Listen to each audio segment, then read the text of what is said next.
Dá pra ser não monogâmico tendo um único parceiro? Com certeza, definitivamente. Mais uma vez falando, a não monogamia não é sobre a quantidade, mas é principalmente sobre uma percepção de mundo. Quando a gente percebe que a monogamia ela é uma construção social nociva e feita principalmente para castrar as mulheres. Eu digo principalmente, mas não somente. Ela também castra a liberdade masculina, mas principalmente a feminina.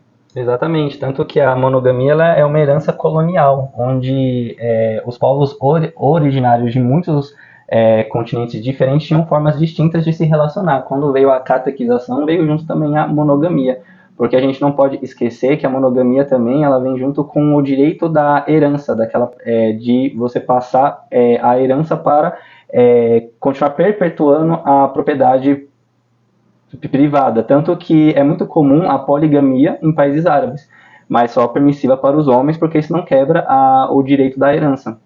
É que basicamente o homem ele quer ter certeza que aquele filho é dele. Então, com isso, ele cerceia a liberdade da mulher de ter outros parceiros. Porque se ela tivesse outros parceiros, ele não teria certeza, principalmente antigamente, né, que não tinha exame de DNA, que ele não teria certeza de que aquele filho era dele. Então, assim, ele não conseguiria seguir dar herança, né, para a pessoa certa. Assim. Então, monogamia é safadeza? Também. Sim. Não, né? E espero que tenha safadeza alguma. Porque safadeza é boa, a safadeza é muito gostosa. Pessoas que têm um único parceiro também são muito safadas. A diferença é que você vai ser safada com mais de uma pessoa, se você quiser. Né? Porque lembrando que também tem pessoas que querem ficar com outras pessoas e elas exigem que o outro também queira. Você não está sendo não monogâmico a partir disso porque você está cerceando o livre-arbítrio da outra pessoa. Então, se você impõe que o outro também queira ficar com muitas pessoas, mesmo ela não querendo, você ainda não está deixando de ser monogâmico. Você está ainda impondo a sua vontade sobre o outro. O importante é perceber que a não monogamia, o primórdio, o princípio, assim, a coisa básica da não monogamia é a liberdade individual. Então, você tem a liberdade de fazer o que você quiser, né, dentro dos limites da lei, de uma certa ética, mas você não tem, você não pode obrigar outra pessoa a nada. Então, é sobre liberdade geral. Eu vou fazer e você também pode fazer ou não. Eu quero sair com 150 caras. E eu quero que todos os 150 caras saiam com 150 pessoas. Não tem isso. A pessoa pode falar, não, eu quero sair só com você. E aí, tudo bem, desde que ele respeite que eu saia com outras pessoas. Dá pra viver um grande amor sendo não mono? Dá pra viver, mas a gente tem que desconstruir a ideia do amor romântico. E isso é uma batalha muito árdua e é um processo muito perene. Você não vai desconstruir de uma hora para outra. Porque o amor romântico inevitavelmente leva a gente para querer a exclusividade. Inclusive, quando a gente começou a se relacionar, tinha alguma coisa do tipo assim, às vezes eu sinto vontade de que eu seja a pessoa mais importante, a pessoa mais isso ou mais aquilo, e isso é do amor romântico. Porque o amor romântico ele vem de um lugar de que você é especial, porque você é único, porque só você faz isso, só você mexe com o meu coração. E a desconstrução, a monogamia traz essa desconstrução do amor romântico, mas ela não traz a desconstrução do amor em si. A gente aprende a amar de uma outra forma. E a gente descobre, tem uma descoberta maravilhosa, que a gente pode amar mais do que uma pessoa de verdade. Fica mais fácil de entender quando a gente vai para o campo da amizade. Então, é muito comum você ter mais de um amigo, você consegue plenamente amar mais de um, e um não substitui o papel do outro na sua vida. Então, tem amigos que você vai gostar mais de ir para balada, outros que você vai querer ir mais para o cinema, e eles vão complementar a sua rede de apoio dentro das suas necessidades. Então, uma única pessoa suprir todas as suas necessidades, seja amorosamente, ou de forma de amizade ou familiar, é impossível. Isso cria uma pressão muito grande nos ombros da pessoa e você se sente muito cooptado a estar sempre suprindo amorosamente a pessoa para desabafo, para tudo. E isso acaba sendo muito nocivo para qualquer tipo de relação, seja familiar, de amizade. E a não monogamia vai para outros campos, não só para o afetivo sexual. Sou não monogâmica e quero apresentar um dos meus afetos para os meus amigos e familiares. Como eu faço? Apresentando. Oi, amigos. Esse é fulano de tal, ou essa é fulana de tal. Lembra que eu falei da pessoa? Ela tá aqui, ó. Na verdade, é mais simples do que parece, até mesmo porque quando a gente vai apresentar uma pessoa que a gente está se relacionando afetiva, amorosamente, assim, de forma, né, intensa, a gente acaba falando para os nossos amigos dessa pessoa. A gente acaba comentando como que ela é, o que ela é, e então nossos amigos, sendo nossos amigos, falando da minha rede de amigos, eles com certeza já esperam que vão conhecer essa pessoa um dia. Então, às vezes é um pouco mais fica um pouco mais no campo do imaginável pra gente, que é não monogâmica, do que pros nossos amigos. Você lembra aquela história do como eu vou explicar pro meu filho que dois homens estão se beijando? E aí chega a criancinha e tipo, estão se beijando. Nem pergunta, não tem questionamento. É mais ou menos o que acontece com os nossos amigos que são monogâmicos, que se reconhecem como monogâmicos. Eles não perguntam, tipo, mas esse é o fulano, fulano, fulano. Eles vão saber porque a gente vai apresentar. E assim também quando no imaginário comum, normalmente você se sente, você também tem um pouco desse questionamento. Será que eu apresento agora? Será que não? Será que a gente está, é como se fosse novamente aquelas fases. Então você normalmente apresenta para sua família quando você se sente confortável para isso.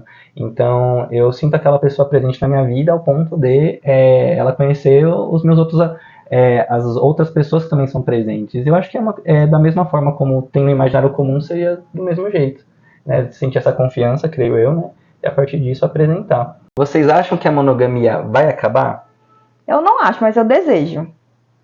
É que eu, assim, partindo para uma questão mais profunda, eu acho que pensar a monogamia e pensar o patriarcado, o capitalismo, não dá para falar de uma coisa sem falar da outra. Então, uma estrutura ela se sustenta na outra, porque enquanto houver patriarcado, vai existir monogamia, vai existir imposição de gênero, vai existir outras formas de opressão. Então, acho que pensar uma outra forma de se relacionar mais ampla parte desse pressuposto das estruturas que a gente está vivendo, tanto econômica, tanto afetiva.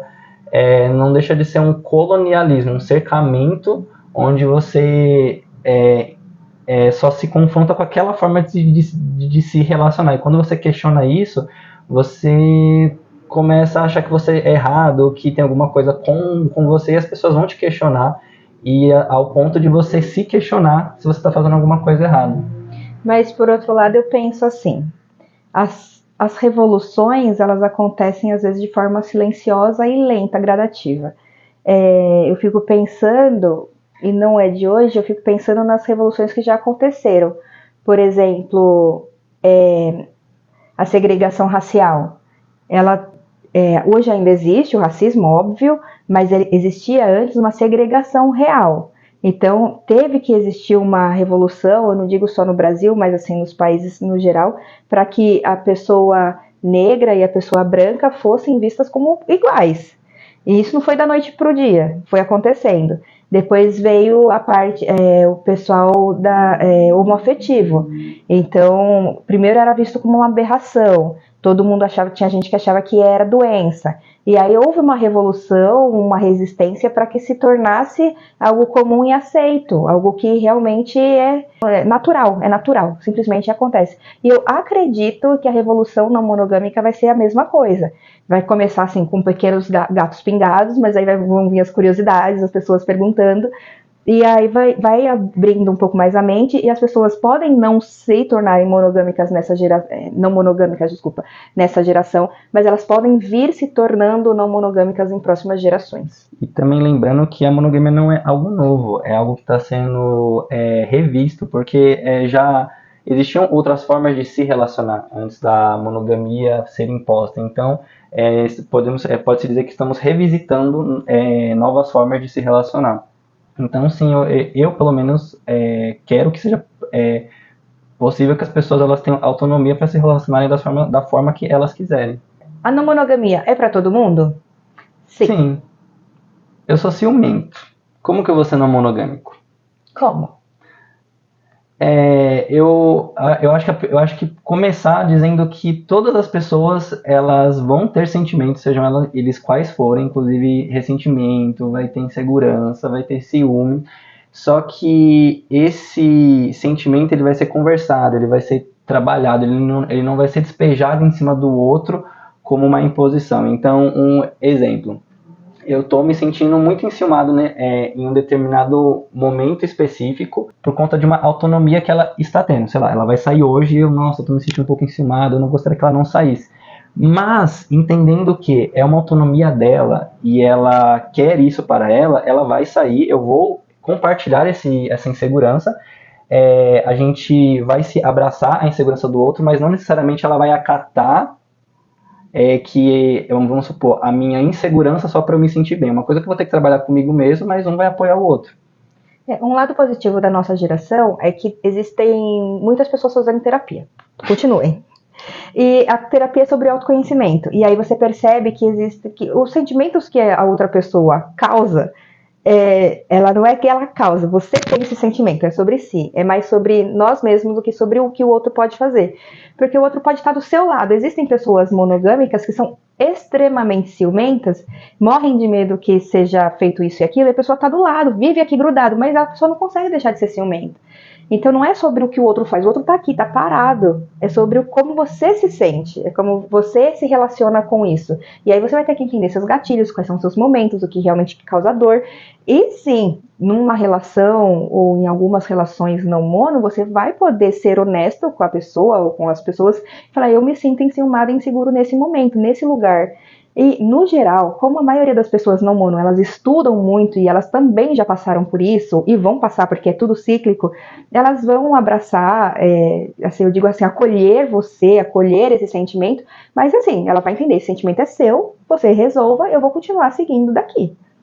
Parece um pouco egoísta, mas na verdade é a solução que deveria ser tomada independente do seu tipo de relacionamento, porque o ciúmes não é sobre o outro. É sobre a gente, e não tem como pegar pela mão e fazer todo aquele processo de entender os ciúmes, porque os ciúmes, o que ele gera, da onde ele vem, é só a pessoa que está sentindo que ela pode responder essas perguntas. A outra pessoa ou as outras pessoas, elas podem estar lá para dar um apoio, caso ela necessite, mas a resolução e lidar com esse ciúme de uma forma sadia, para que isso não reverbere em uma imposição, ou se você realmente despeje isso em cima do outro, vai ser você com você mesmo. Então, façam terapia. Por que tem que estudar não monogamia? Essa é uma pergunta muito engraçada e curiosa, na verdade.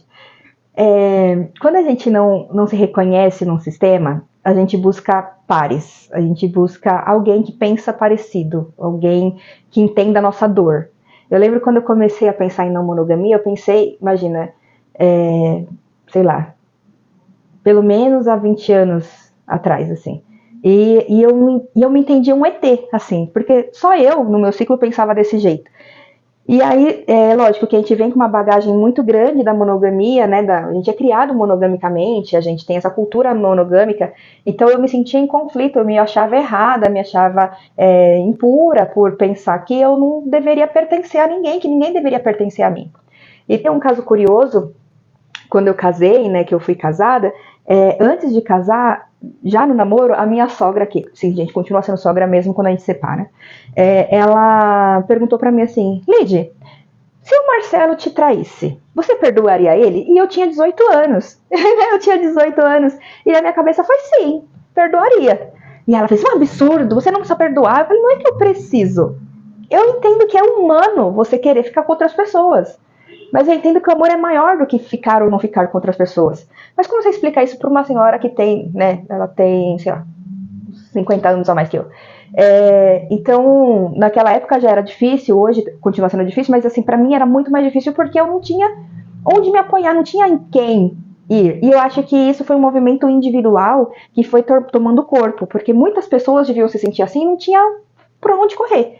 Não tinha com quem conversar, e aí foram criando-se estudos mesmo, criando-se formas de conversar e de entender como seria esse novo tipo de se relacionar. Uma outra dúvida muito boa que o pessoal mandou aqui, ó. Qual a diferença entre não monogâmicos, relacionamento aberto e relacionamento liberal?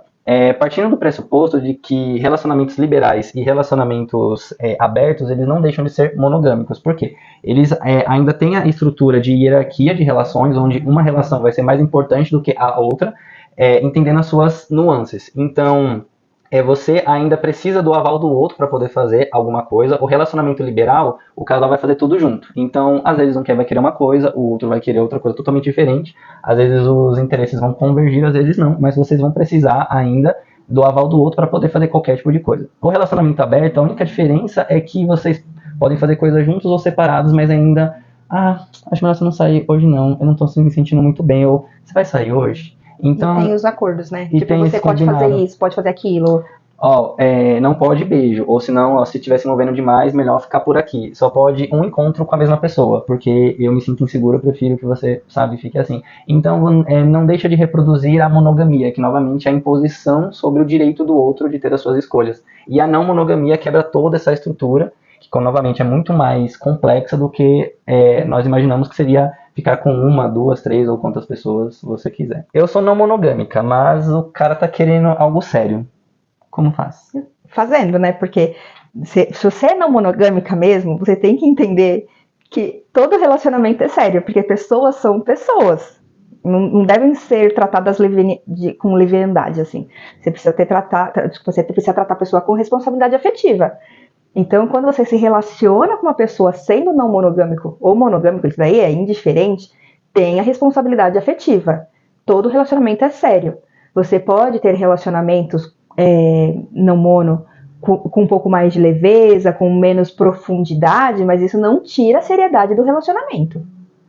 E uma coisa muito bacana é que fala muito sobre responsabilidade afetiva com o outro, inclusive de você falar para a pessoa suas intenções. Então, se você está gostando, você comentar para ela. Se você não está gostando também, assim como qualquer relacionamento, até os convencionais que a monogamia apresenta, ter esse diálogo para que a pessoa ela também consiga se sentir confortável bastante para fazer o mesmo. E que a relação, diferente se ela vai ir algo além ou se vai ser realmente algo mais casual, porque tanto um monogâmico ele pode querer algo casual e querer algo mais aprofundado. Eu nem vou usar a palavra sério, porque todo relacionamento ele deve ser sério, né?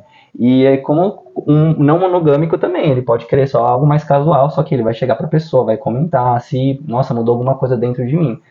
Ela vai chegar para a pessoa e vai ter a maturidade de conversar com ela, vai falar, para mim tá de boa, gente, né? Vamos ver no que vai dar, se não, né? Para mim tá de boa só até aqui. Aí vai muito da conversa que vai existir na relação.